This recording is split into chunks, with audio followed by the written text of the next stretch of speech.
What's up? What's up?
Hello guys, what's up? Good evening. It's me again, Cryptocurrency Trader, and welcome sa another episode ng ating live stream. So for tonight guys, we're going to talk about again BTC and a couple of trades na tinake natin last time. And after nun, we are also going to discuss kung ano ba yung mga bagay na hinahanap natin before we enter the trade. And before we start, syempre, shoutout to our students na nandito sa live stream natin. So, thank you to Jason and Jason, GK Boy. What's up? Good evening.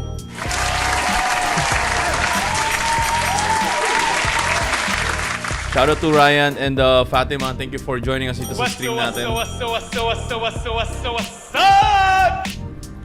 And congratulations din sa mga trades natin yesterday. So, ganda ng discussion natin last night, especially doon pagdating sa how you are going to follow the price, no? Kasi some of us, minsan sinasabi lang natin follow the price, follow the price, follow the price. Pero paano nga ba natin sinusundan yung price? And I hope marami tayong natutunan last night. Ayun, congratulations to all bootcamp graduates.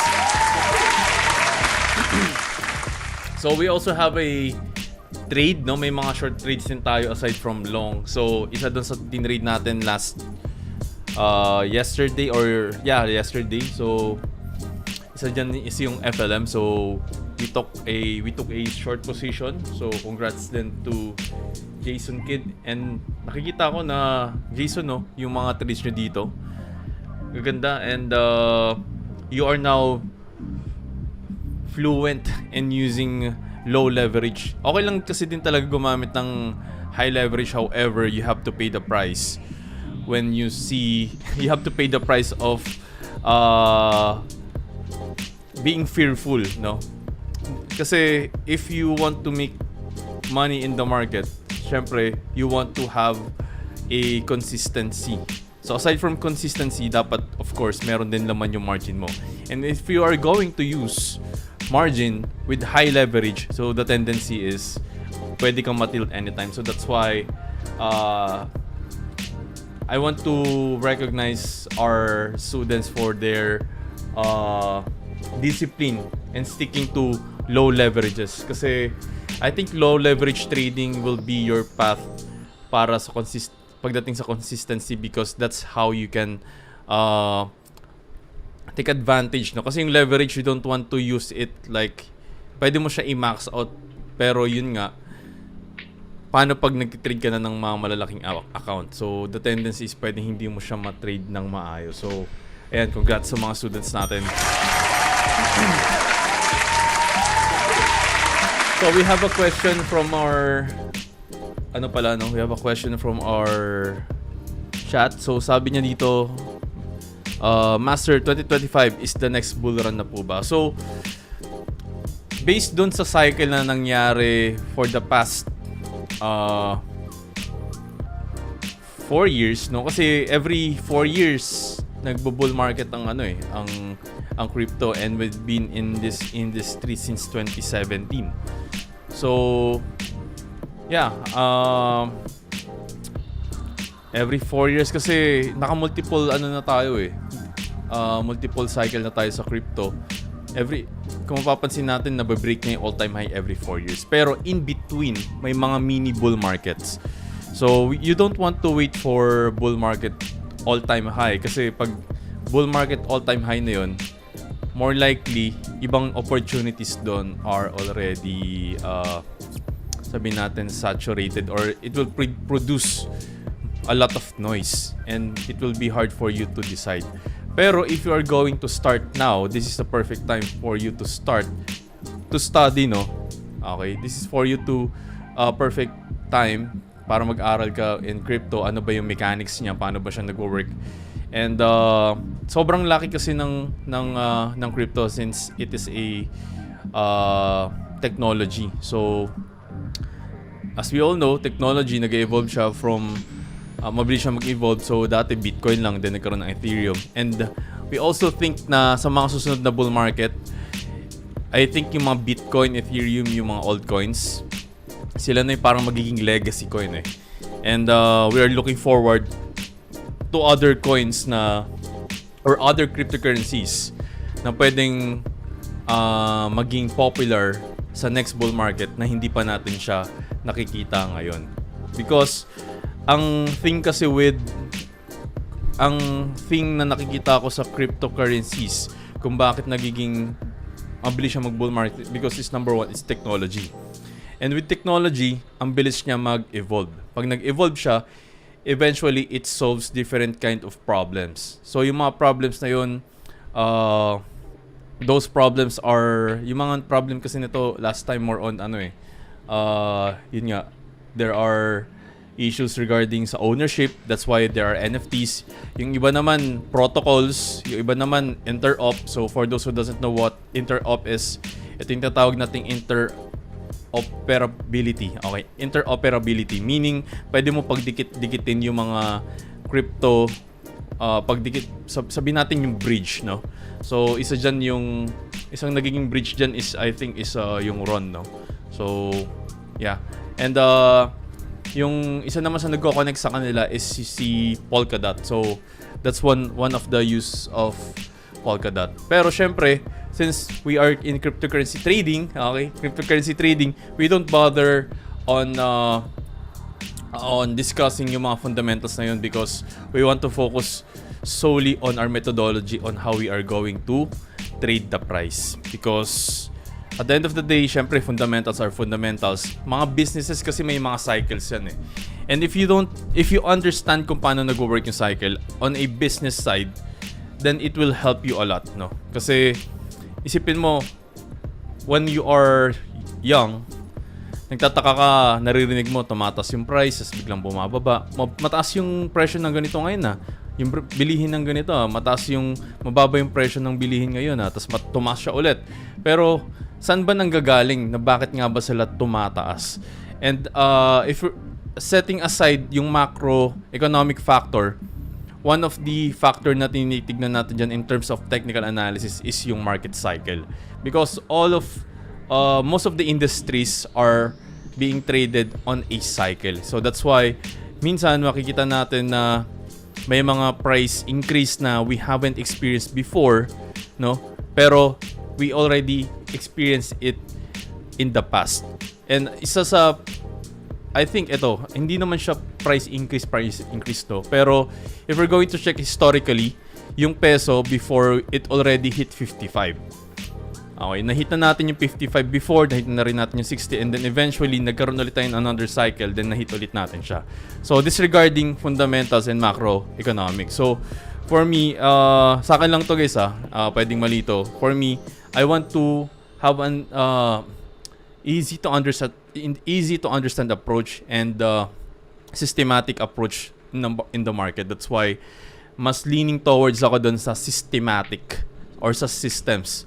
Okay, because my background, I used to work as a software developer, and as a software developer, it's easy for me to gauge, no? Nung nagtitrade ako, it's easy for me to gauge yung mga criteria rather than following news and following other people's opinion na like me, no? Pag may sinabi ako dito sa stream natin, wag nyo rin basta-bastang paniwalaan, so double check nyo rin. Pero when it comes to technical analysis criteria, as is kasi yun when you are wrong on your trade, then you are wrong with your trade. Pero pag sa mga chismis and that is someone just pull out a news na ganito yung project, sobrang ganda niya. So pag binili mo to si Lodi, magiging isa ka sa malulupit na Lodi. Okay, so most of the people na who want fast cash, madaling maniwala doon, no? Pero meron din namang way na pwede kang kumita ng, hindi ko pwede sabing fast cash eh. Sabihin na lang natin in a short, without investing your money for a longer period of time, no? Because you understand cycle, pwede mo rin ma-achieve yung na-achieve ng fast cash. Because if you're going to compare your results sa mga tao na nakasabay sa bull market, hindi ba na-experience din nila na kumita ng malaki sa crypto? And even you guys na kumita sa crypto during bull market, na-experience nyo rin yung hindi nyo na-experience before. And yun yung sinasabi natin na what if, no? Pwede palang maulit yung cycle na yun. What if naalala niyo guys sa Matrix, 'di ba? Pinakita niyo yung blue pill and red pill. What if there's a way na makita mo yung cycle na yun paulit-ulit? And hindi mo na kailangan hintayin yung next bull market because you can see it on different time frames. In technical analysis, that's why you don't have to hold on to dear life with your coins na naipit. So, doon nanggagaling kung bakit we are pushing technical analysis. Because with technical analysis, ano lang siya as is lang siya. So pag you're wrong, mali ka. Pero if you are right, you're right, 'di ba? So ganun na siya kadali. Pero simply doesn't mean it easy. Okay? Madali lang siya malaman na mali ka, madali din na malaman na tama ka, but the next question is how you're going to do it consistently. Ayun. So moving on, so another discussion natin. So now let's talk about BTC price. So with BTC price, we discussed na yesterday, no? Yesterday we've discussed na BTC price is trading on support level and still hinahanapan pa rin natin to ng structure. So that's what we're looking for right now, is the structure of lower highs and lower lows. So the reason for that is because again, we have a lower high dito. So until there's no retracement, no, sabihin natin, ang nakikita kasi natin scenario dito is we want to see a red candlestick na tumusok na dito na na-retest niya na tong level na to, no, I think there's a possibility talaga na ma-retest niya tong level na to. Because once na ma-retest niya na yung level na yan, if hindi na siya mag-continue on the downside, then potentially this is the time that we are going to see a divergence in price. Meaning divergence in price against, no? Divergence in price against the indicator. So sa lower high, the price is creating lower high and then lower low. So pag nag-lower low na to, then kailangan na lang nating abangan is yung another green candlestick that will tell us na, uy, retracement na pala yun. Pwede na pala siyang mag-bounce. Pero for now, since dati kasing resistance ito and it now became a support, so let's see if I think may chance na ma-retest to kasi usually nang binabantayan ko din dati si BTC sa price, no, pwede ako maging mali dito, guys, ha. So I'm just biased with my experience before kasi ganito din yung naging movement, eh. So please take note of that. Ito. Okay. So nag-create siya ng low dito. Ito, this one. Ayun, no, nag-create siya ng low dito pero nag-create dito naman higher low. This is lower low and this is higher low. So, laging ganito yung scenario ni BTC every time na magkakaroon siya ng bounce sa support niya. And that is also true with this one. We have a low around this level. We have a high around this level. So, hindi ba siya mukhang divergence? I think this is still considered as a divergence because kung titingnan natin, guys, lagpas na siya sa line na yun. So, coach, ano ang paki ko? Or what is the why? No? Bakit ko kailangan tignan yung low? Kasi with the low, no, if you're going to compare it to indicators, yung mga subtle details na hindi natin nakikita, pag nakita mo yun, then you can have an extra advantage. And yun yung, guys, yung tinatawag natin sa trading na edge. Because if you have an edge in the market, no, ibig sabihin, mataas yung chance na maging profitable ka. Mataas lang naman yung chance. But doesn't guarantee na magiging profitable ka. Okay. So, ayan. Yep. Okay, so next. So, na-discuss na natin ngayon, guys, yung tawag dito, yung divergence. So what's next for BTC? So wala na ba sa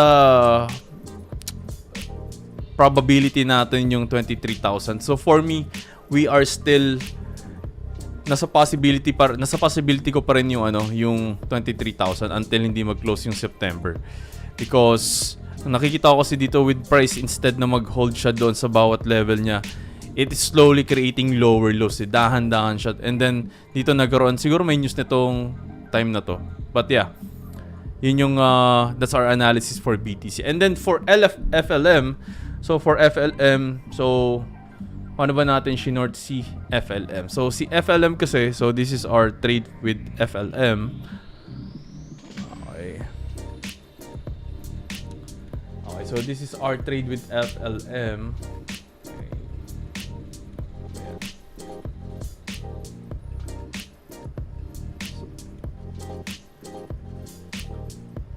So this is our trade with FLM. So ang reason why kung bakit nating tinrate to is, of course, number one, there's a pattern.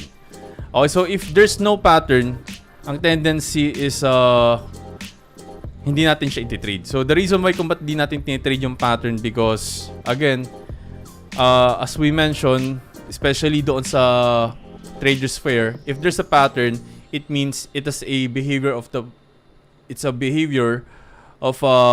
the people in the market extrapolated. So meaning, yung nangyayari kasi dito, kaya nagkaroon siya ng double top. So first, no, discuss muna natin siya. No, meron tayo kasi dito, ayan, price, no. So ito, first, tahimik muna yung price dito sa area na to. Ayan.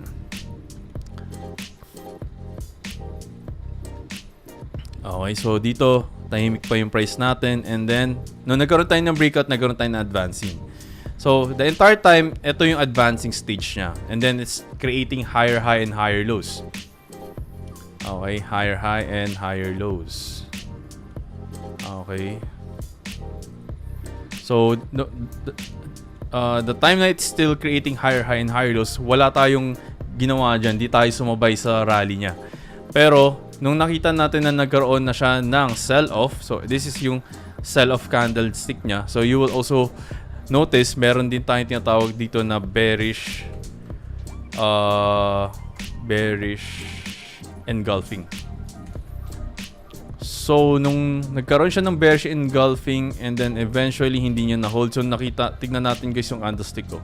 So, yung candlestick niya dito, lahat sila is malalaki. Okay, so malalaki yung candlestick niya and then eventually it retraced around this level.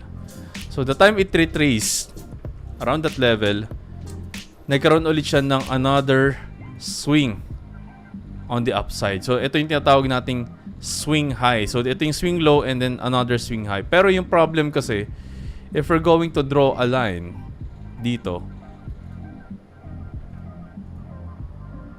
kulang siya, no?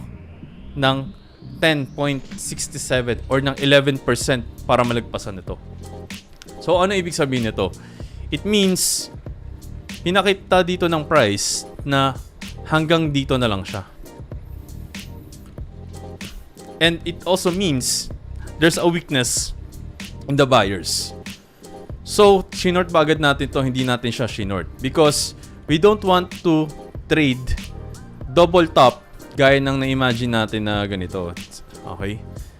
Ang ginagawa kasi ng ibang traders when they are trading double top pattern is they want to trade around this level. Gustong-gusto nila makuha ito. Tama ba guys? Press 1 if yes. Gusto makuha yung level na yan. Okay? So, since gusto nating makuha yung level na yan, ano yung tendency? If nagkaroon ng spike, sudden spike yung price, sabihin natin, nag-short tayo dito sa level na to. Ayan. Okay, nag-short tayo dyan. Ang tendency is, we got stop out. Pero, ang mangyayari next is, nag-materialize naman yung trade. Yung nga lang, na-stop out tayo. So, the reason why, kaya tayo na-stop out, because, though you are anticipating this is a double top pattern, pero in reality, hindi mo muna hinintay na mag-materialize yung pattern. And the best way to trade the pattern is wait for the break of the neckline. This is how you want to trade the pattern. So with that, hindi natin siya tinrade dito. Rather, we trade this around this level. Okay? We traded this around this level. So, bakit dun, coach? Kasi number one, I agree na pwede itong double top pattern mo. Pero, while the price is still trading, hindi mo naman na makikita agad-agad yan. Kasi, pag nangyari na agad yan, nakita mo na agad siya na nandito, hindi ka nakasabay. So, for me, ang ginawa ko is, chinek muna natin kung meron bang another pattern na nag-create dito. And then, if you're going to pay attention, yung pattern na meron tayo dito, there is a head and shoulders pattern. So, nasan yung break ng neckline? So, this is the break of neckline ng head and shoulders pattern. Nagkaroon tayo ng another swing high, pero na-reject siya. And this is the time that we took the trade with FLM. So, yung for our exit, reason for exit natin is umexit tayo sa support level. Okay, nag-exit tayo at support level and currently ngayon we are looking to go long for FLM, pero I think na-stop out na tayo, no, because yun ang rule kasi.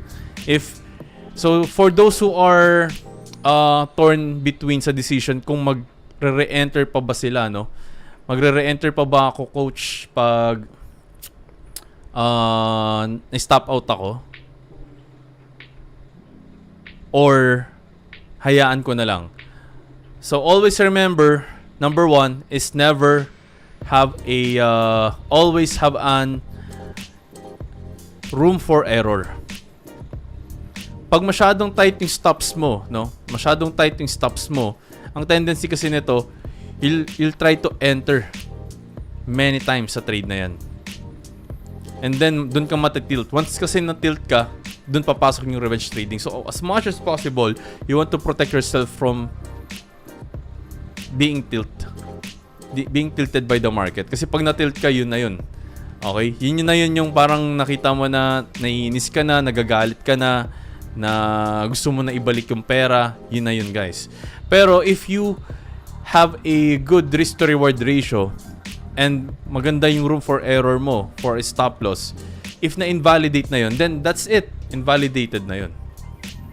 Invalidated na yung trade na yun. Papasukan ko ba, coach?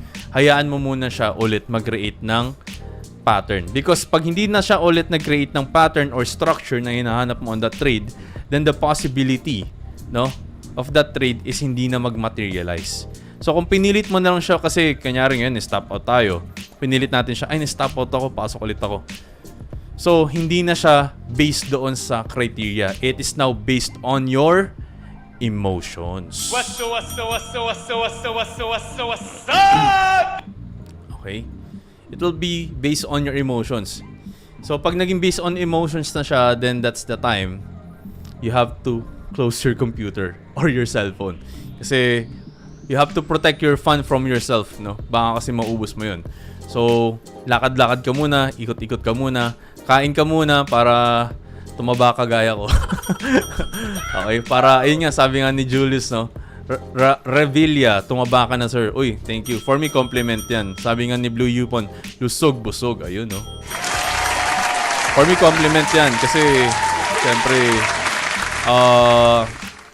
in this age, ang na-realize ko kasi, no?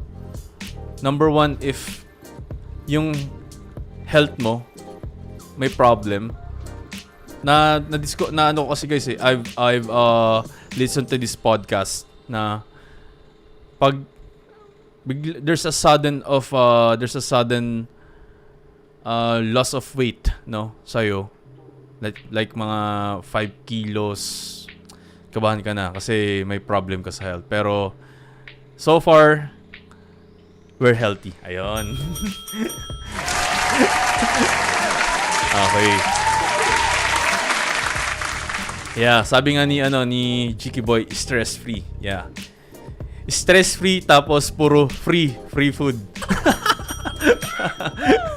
Okay, so ayun guys. Yeah, wala naman tayong case doon kahit manaba tayo or manambok. Okay, lusog-busog ika nga. Ayun.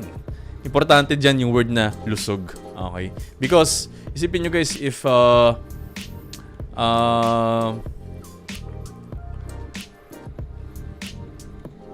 pag ano kasi guys, no, pag hindi ka malusog, even though profitable ka na, makikita mo sa trader eh, pag malalim na yung mata, payat na. Okay. Okay, we're not talking about like addict ka. Pero ayun guys, makikita nyo sa physiology niya if he or she is doing well financially. Na makikita nyo yun sa ano eh, sa lusog. Just kidding. Just kidding. Sabi ni MDFX, nakaka-loss weight din ba ma-SL, sir? Nakaka-loss weight? Hindi nakaka-loss weight ang ma-SL. Pero ang alam ko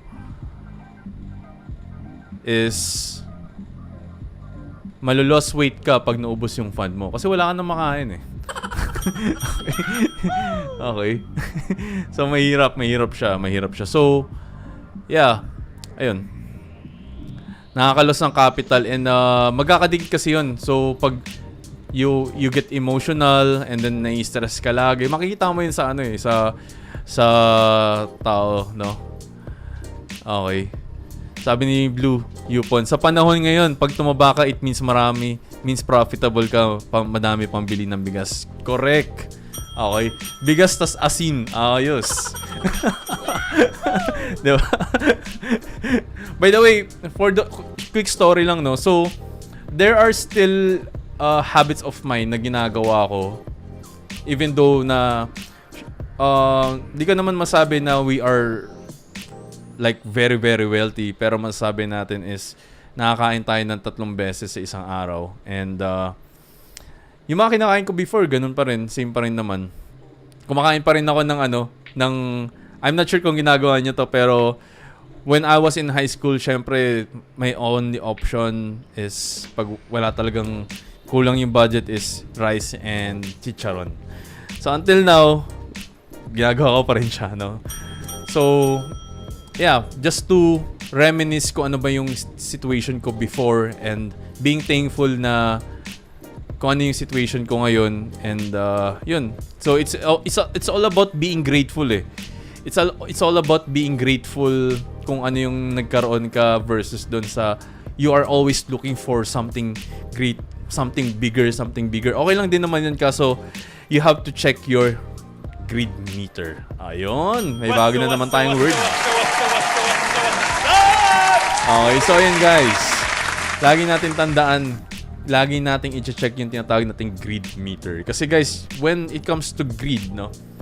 As a human being, 'di ba, meron tayong sinusundan na yung commandments. And of course, sa commandments na 'yon, na-mention din doon yung parang it also somehow reflects yung 7 deadly sins, no? Hindi masama. So, each and every one of us as human being, meron talagang greed. Yun nga lang sabi sa, correct me if I'm wrong, no? Sabi sa Bible is, huwag kang maging super greedy, no? And basta as much as possible, hindi mo gagawin ng masama yung kapwa mo. So, yung mga values na yon, if you maintain those values, pag nasa trade ka, then that's the time na makakatulong siya sa'yo emotionally and psychologically. Okay. I know this is taboo, hindi ito masyadong pinag-uusapan. But in reality, as retailer, tayo mga retailers, no, we don't have enough money para makontrol yung price. Because banks do that. Ginagawa nila, kinokontrol nila yung price. So that's why if you are going to trade, by the way, ganito yung sa Forex, no? So the reason why we are being stopped out is because in FX, if you are trading the range, and hindi mo alam na range ito, sabi natin you have resistance, you have support, and then umakit yung price. So ngayon, ikaw as a trader, retailer, breakout ang setup mo, di ba? Breakout, or you want to trade on pullback. Hindi siya mag-work. Why? Because they are trading demand, supply, and demand zone. And yung mga banks, they have traders. They have an army of traders na nagtitrade against retailers. Hinayaan lang nila mag-trade dito, pero ang setup nila nandito. Gagawin nila, stop hunt ka nila lagi. So mag-short sila dito, ayan na, akit na, and then babalik ulit. So dito naman, breakdown, babalik ulit. But not all the time. Pero you'll get the gist on how the banks are trading against against us retailers. So, pero on a retailer side naman, it's all about your well-being if you want to stay in the game. Number 1 dyan is, of course, yung emotional well-being and psychological well-being. So, na-mention natin yung greed, yung 7 deadly sins. And if we're going to review yung mga 7 deadly sins na yun, possible kasi mag-reflect yun sa trading, especially yung greed, no? And of course, yung hate. Kasi if nag-emanate, nice word, emanate. If nag-emanate yung greed mo and yung hate mo, babalik ka na naman sa revenge trading. Okay. Pero once you already accept, try nyo guys, no? Try nyo. If you have a trade and then you already start the habit of accepting. Okay, not accepting na hinayaan mo lang. We're talking about trading, no? Hindi na, when we say accepting, you have a acceptance na pag nanalo, okay. Pag natalo, okay lang din. Because at the end of the day, hindi naman nagmamatter yung day to day. I know, yung mga maliliit, of course, magko-compound yun. Pero pag chinek mo siya on a monthly basis na, ito pala yung performance ko, then mas maganda makikita mo na wow, ito pala yung nangyari na progress ko doon sa consistency na yon. Because as long as hindi mo nagagawa yung mga consistency na yon, wala. So, yeah, moving on. So, sabi ni Henry Bautista, thoughts nyo po about liquidity. So, masyadong broad yung tanong na ano pa yung thoughts nyo sa liquidity. Pwede ba nating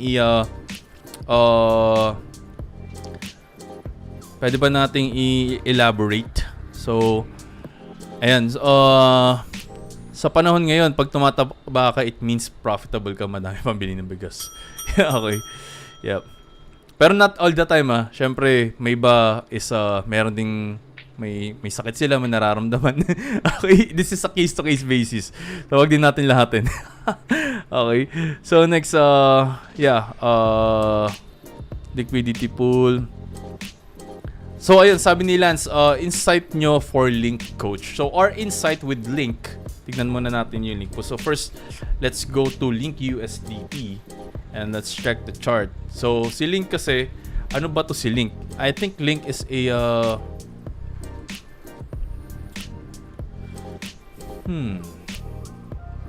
1.04 trillion na tayo.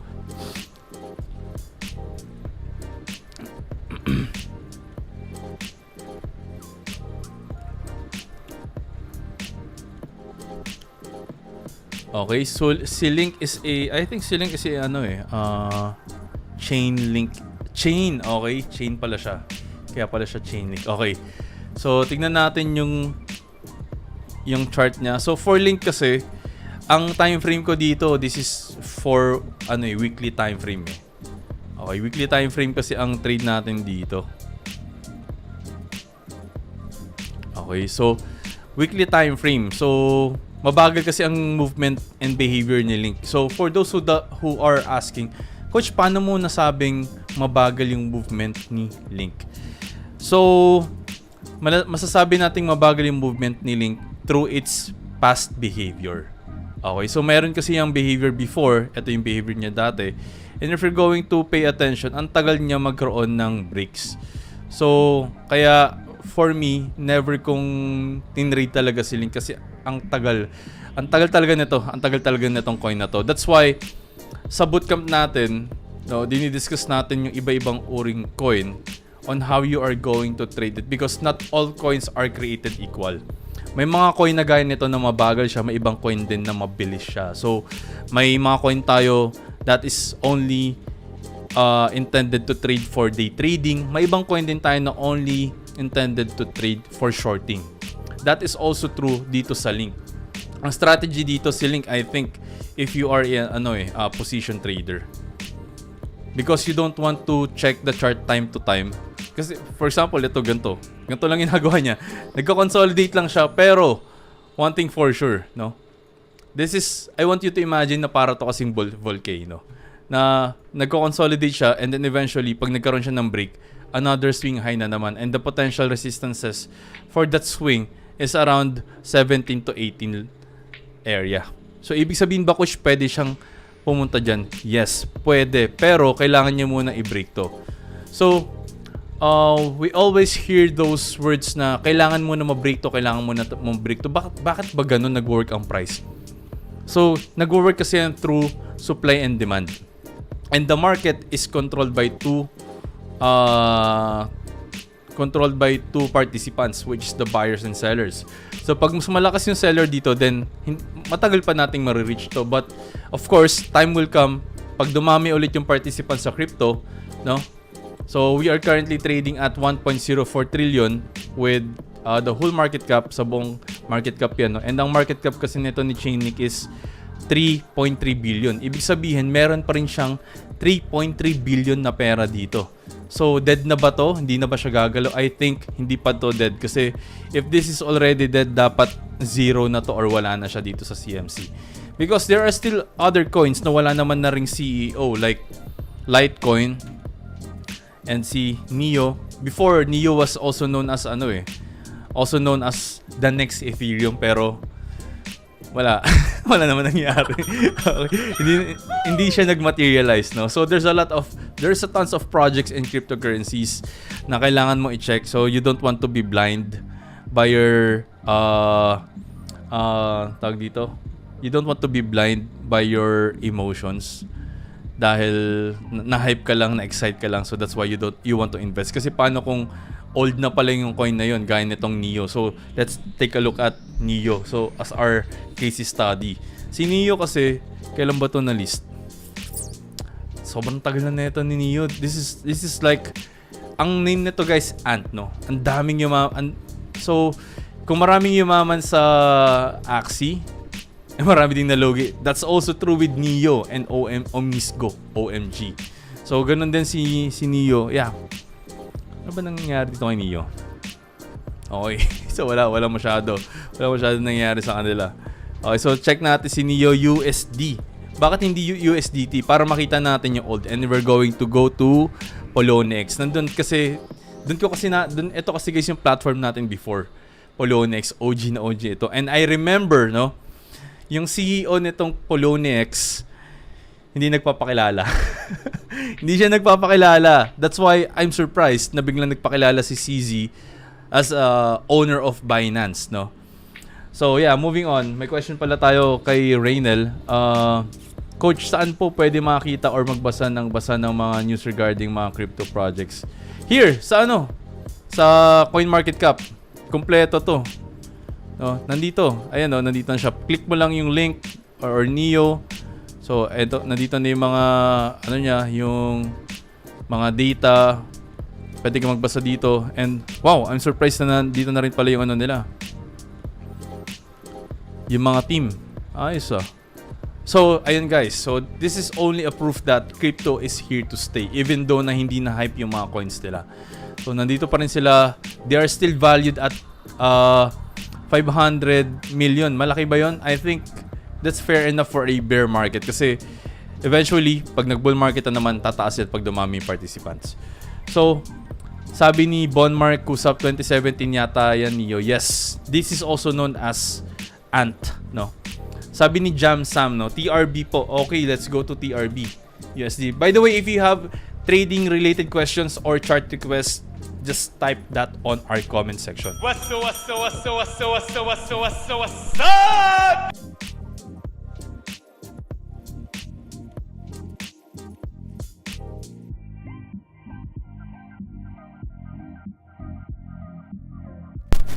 Okay, so dito tayo kay TRB. So si TRB was listed dito, no? Sa Binance pala siya first listed nung November 19.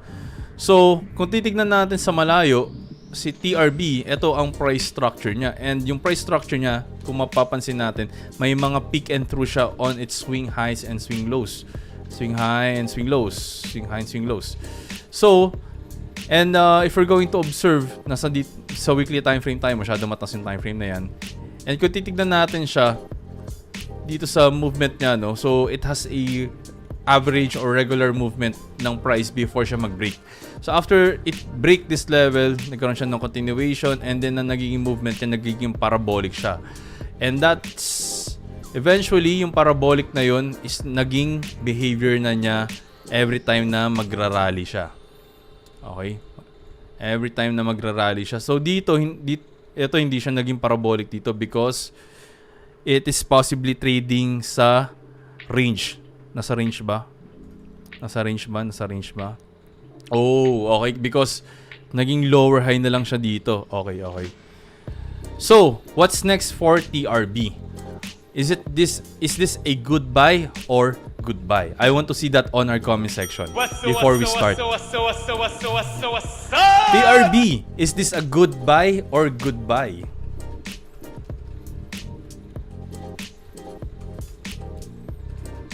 Ba? Meron na naman tayong segment, no? Goodbye or goodbye. So, before we answer this, no?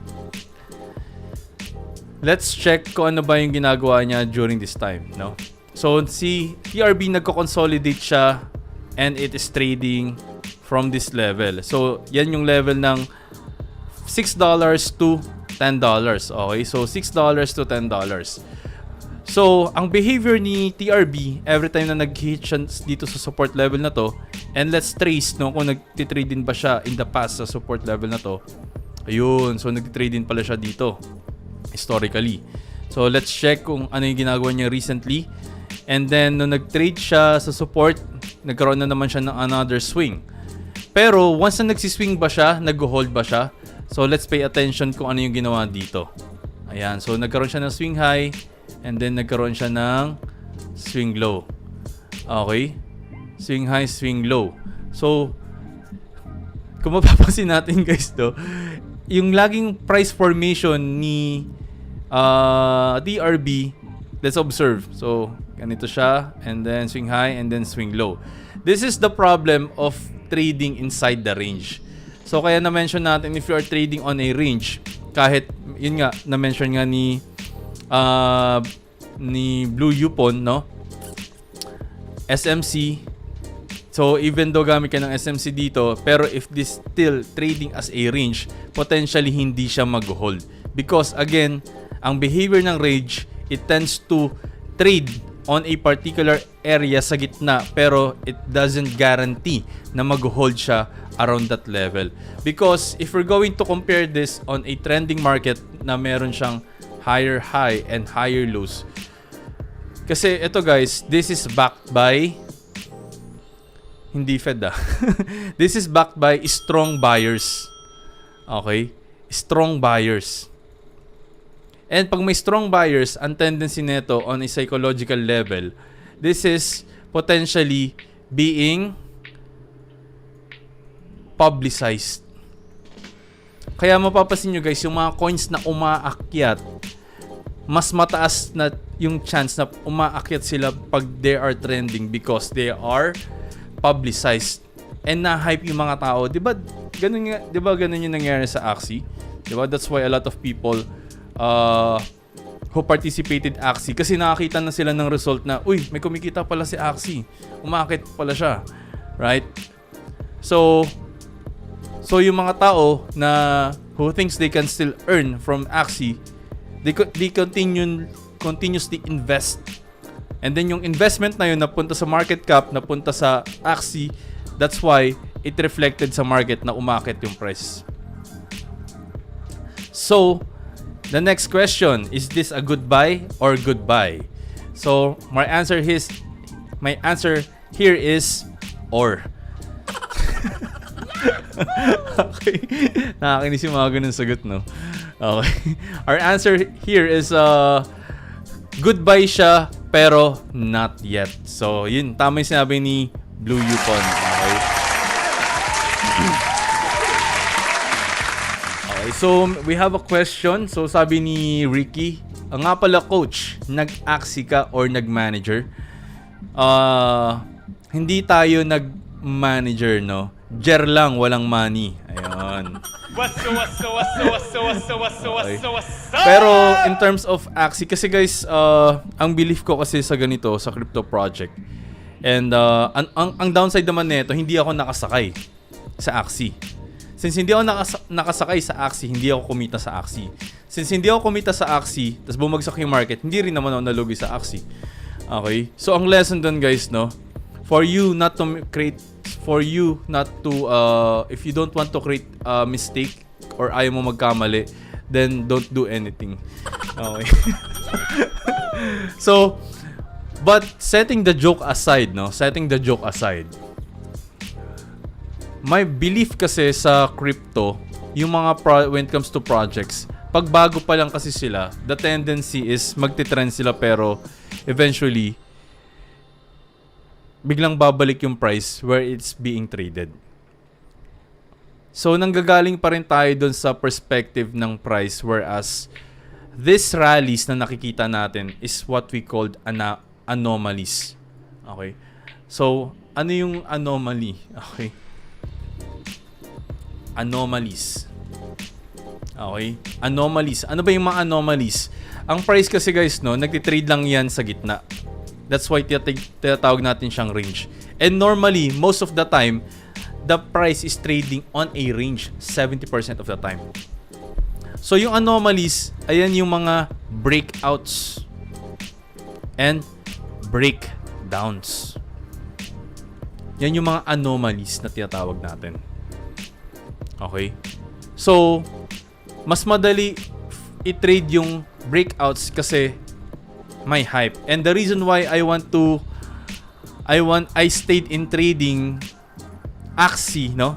Trading Axie, not being a manager in Axie, kasi I believe dadating yung time if naging bearish to, there's no anyone na pwedeng sisihin ng mga tao other than me, the manager. Okay? And for me, the reason why I'm into trading, kasi dito it's just you and yourself. Wala ka ibang sisisihin. Pag bumagsak siya, sisihin mo sarili mo. Pag umakyat siya, sisihin mo ulit sarili mo. So ganun kasimple sa akin yung concept ng trading.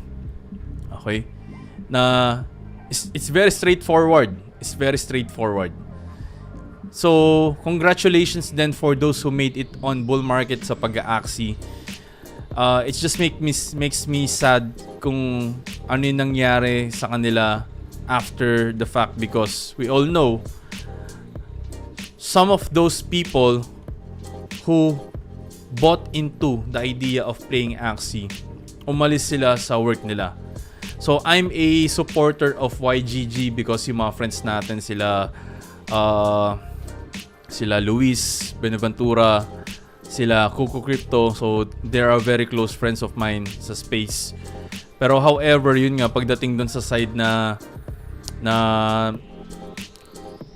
wala, ganun talaga guys eh. This market is a zero-sum game. Naka-embed yun sa sarili ko because that's how I grew up doon sa pinanggalingan ko sa Payatas, no. Doon ko maaga nakita yung zero-sum game. And nung nakita ko dito siya sa crypto, this is also a zero-sum game, no. Na pag yung nanalo ka, yung panalo mo, possible talo nila yon.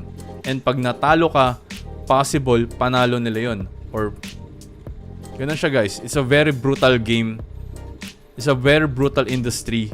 Kaya that's one of my deepest why kung bakit hindi talaga ako nag-Axie. Kasi I know dadating yung time babalik siya sa akin. Sakit siya sa ulo. Yeah. Imagine ko palang sumakit na yung ulo ko. Okay, pero on the other hand, kung titignan natin yung brighter side, no, marami din naman na talaga natulungan ng Axie. Marami din ang binago ang buhay. However, we cannot really control yung mga tao na syempre nakita sila ng opportunity, no? Yun nga lang, hindi lahat, yung reality lang na hindi lahat din talaga kikita. That's very hard to swallow. Ayun. It's sad. Pero yeah, so hoping na, but having those problems, ang nakikita kong redemption yun, no, is learn while we are currently on this bear market, no. Habang nandito tayo sa bear market, learn as much as you can, since you already know na this is a zero-sum game. So that's why you have to compete. You have to be on your top level performance. Kasi paano top level performance coach sa trading? Kasi guys, have you ever experienced nagtitrade ka ng lasing ka? Have you ever experienced na nagtitrade ka ng puyat ka? Or wala ka sa kondisyon, hindi ka mapag-isip, hindi ka mapag-focus. Yun yung sinasabi natin na dapat nasa peak performance ka. Yung peak performance, yung feeling nun, yun yung time na if you ever experience guys yung ang ganda ng tulog mo, and then parang sobrang sharp mo. Yun siya guys. And you want to do that and you want to maintain that state every day kung kaya. Not everyone can do it, pero meaning there's someone already did possible, kaya natin. Challenge na lang is how you're going to do it consistently, week in and week out. Okay? Week in and week out. Weekend eh. Naging weekend. Coach, ako weekend lang eh. Okay, inuman na naman, patay. Okay. Weekend lang ako, coach, magaling. Okay, so yeah, trading is a journey. Yes, it's really a journey. Masaya siya, na malungkot, na it's a mixed emotions, no? That's why once na na-reach mo na yung milestone mo sa trading, mapapaya ka talaga. True story nangyari sa akin. Okay. True story nangyari sa atin yan. Mapapaano ka talaga. Nung na-reach natin yung milestone natin, natulala ako na wow, dreams do come true. That's why sinishare ko din sa inyo to because I believe some of you may ganong dream din na gusto ko maabot to, gusto ko ma-reach to, gusto ko, of course, yung pinaka-fundamental level na gusto ko at some point mabago yung path ko. That's very profound. So sabi ni Keanu, madaming binago nagkaroon ng NMAX dating may kotse. Okay. Okay. So, yeah, dami talagang binago. Sabi naman ni Tian, ni Christian, si Christian. Grabe. Paldo din to si Christian Pumaldo din ng bull market So, congrats pala din kay Christian kasi Christian is one of my student na nakip niya yung profits niya. Ayan. So, life-changing, no? Life-changing event in our life. Ayos ba, Christian, no? Congrats, no? Congrats. So, si Tatik Dionisio, ayun. Hi, Tatik Dionisio, what's up? Good evening. Si GQ Boy, dating may bahay ngayon, nagre-renta. Ayun. Sabi ni Jason Culubio, ilang million yun, coach? Basta, no? Pwede na tayo mag-retire. Okay. So, pwede na tayo mag-retire. Yun nga lang, boring mag-retire. So, Lester, MMK na yun, coach. Yung MMK, I think, hindi pa tayo abot doon. Siguro, achieve pa natin yung next na gusto nating ma-achieve. Malay nyo, di ba? Sabi ni Tian, mapapa-thank you, Lord. Deserve ko ba talaga to? Yes, that is correct. Sabi ni Henry, you're living my dream, coach. No, you're not living my dream. I'm not living your dream. No? Because each and every one of us, meron tayong kanya-kanyang dream. No? So, baka kasi, eto lang yung dream ko, nakikita mo. Pero in reality, mas maganda pa pala yung dream mo. Ayun! Diba? Diba?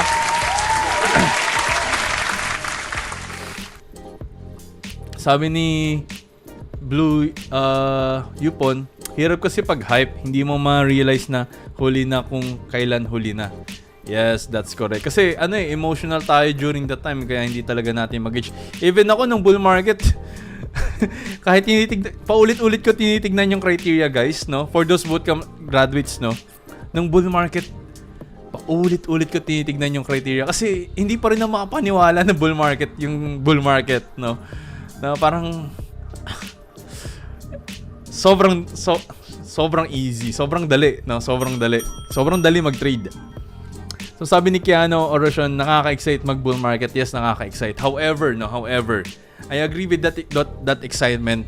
Yun nga na-mention ko, 'di ba, na pag bull market, sobrang nakaka-excite siya.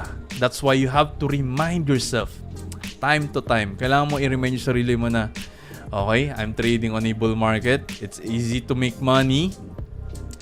Focus lang ako dun sa criterias kasi ang dami mo pwede gawin kasi sobrang dali nga niya So, yeah, yun. Dun din matitest, no? So, ito kasi yung next question. Ang dali ng bull market pero bakit konti lang din yung kumita and nakit nila yung pera? Again, babalik tayo dun sa tinatawag nating emotion. Diba? Kasi, yun, euphoric ka. Hindi siya masama However, edge mo kung aware ka. It's your edge na aware ka na, okay, bull market ngayon, bumagsak siya. Pero, hindi mo na ako mag-step back ng matagal kasi pag ginawa ko yung step back na sobrang tagal, pag nag-pull back na siya, wala ako dun. Diba? No? So, yun guys, no, that's why you have to always check your criterias. Sabi ni Reynel, tiyaga lang talaga sa ngayon. Sa totoo lang, thankful ako dahil bear market pa ngayon habang na pinapolish ko yung trading skills ko. Mahirap pero masaya. Kahit puro talo. Ayun, that's correct.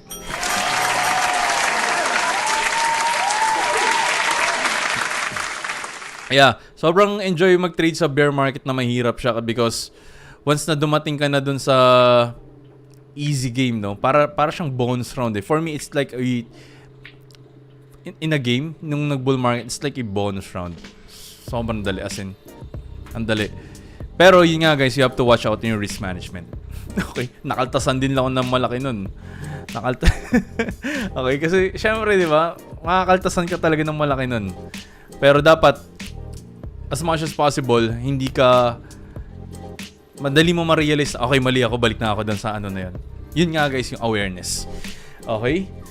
So yeah, I hope marami tayong natutunan for tonight. It's already 9:56 in the afternoon guys. It's me again, Cryptocurrency Trader. Sobrang daming kwentuhan ngayon. Make sure to plan your trade and trade your plan, and as always, trade responsibly.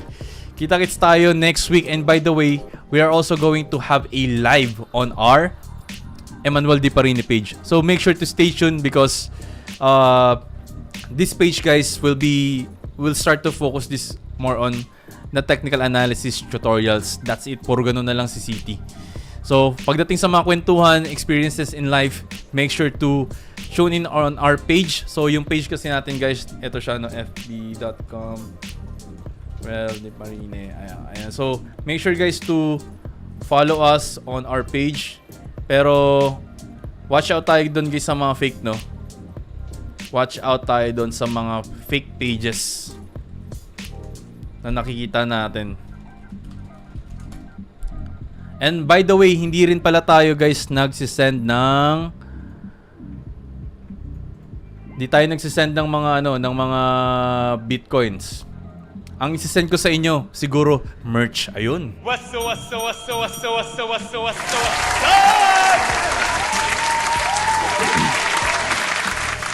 Okay, so this is our our page. So paano namin malalaman coach na ikaw 'yan? So number 1, you have to check kung ano yung link. Ano ba yung link ni coach? So ang link natin guys is eman.ct. Okay? Ang link guys is eman.ct. So for those who are already in our Discord channel, send ko siya dito sa Discord natin sa general. And by the way, to all bootcamp graduates no, na wala pa sa Discord channel natin guys, I'm inviting you to join us kasi grabe, napaka-juicy ng mga discussions namin dito and sobrang daming learning. So especially dito si Reynel, oh, wow. Reynel, ganda ng sinabi dito ni Reynel. No? And nandito din sila Kyle, so sila Darwin, sila Jameson, sila Hans, Raymond, sila Gan, sila Ricardo, sila Ryan, sila Lawrence. So a lot of your students are already here. So, ayun, buti na restructure na ulit na natin yung Discord channel natin and we are now already live. So, there are so many events and activities na abangan ninyo dito sa Discord channel natin. That's why, no, join na kayo sa ano natin. No? Join na tayo sa new Discord channel natin. So, ayun guys, kita-kits tayo on our next live. So, magla-live din tayo dito sa ano natin and we're also going to post contents with that. See you guys and maraming salamat. See you. Peace.